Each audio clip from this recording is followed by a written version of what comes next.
Hello, it's Claire from Cluesy. Thank you so much for tuning into my frequency today. So this week we're going to talk about heart rhythms because it's Heart Rhythm Week. So what's a heart rhythm?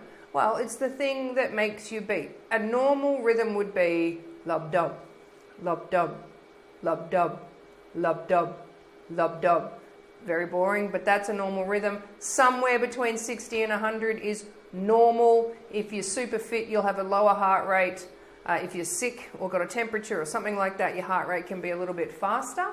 Or if you're a baby, your heart is faster. Or a dog, your heart is faster.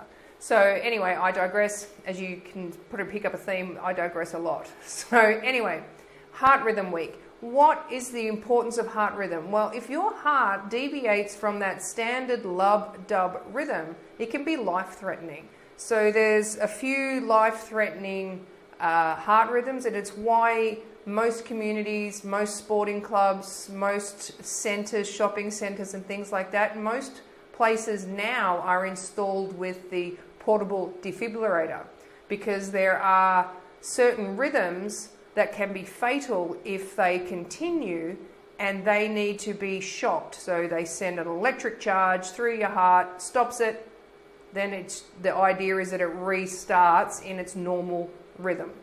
So the only really bad heart rhythm that you cannot defibrillate is a flat line. So we'll all see that in the movies, that somebody's in a flat line and they defibrillate. Won't work.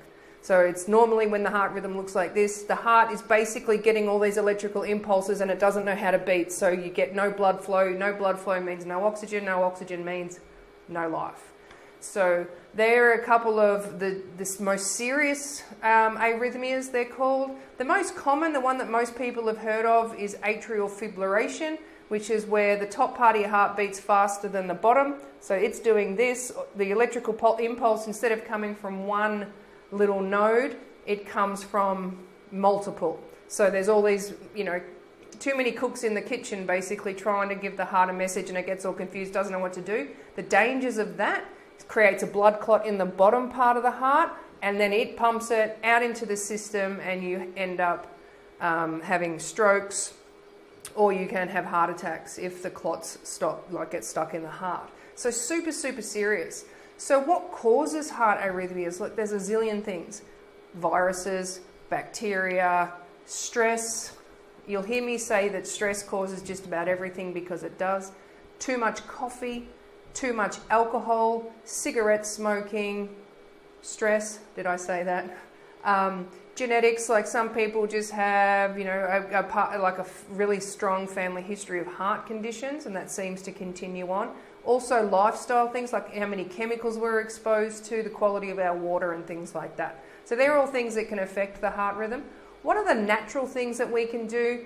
So if you have an irregular heartbeat, a lot of the times the doctors will recommend that you have a pacemaker put in. A lot of the times you need to have the pacemaker put in.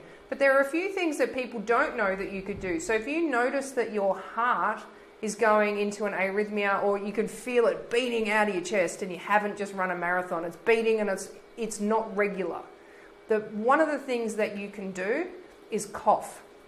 And I don't mean, I mean a good decent because what that cough does is stimulates the vagus nerve. The vagus nerve we've spoken about before, it's the longest nerve in the body, comes out of the brain, wanders through the body all the way down to your gonads, so ovaries or testicles, depends on what sex you are.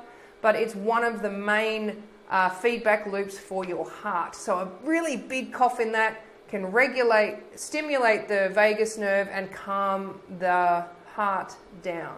But if you ever have an irregular heartbeat, I do suggest you go and have an ECG. You'll have to go to the doctors or the hospital if it's serious. If you have shortness of breath, chest pain, and your heart is beating around in your chest, go to the hospital, call an ambulance if it's not close.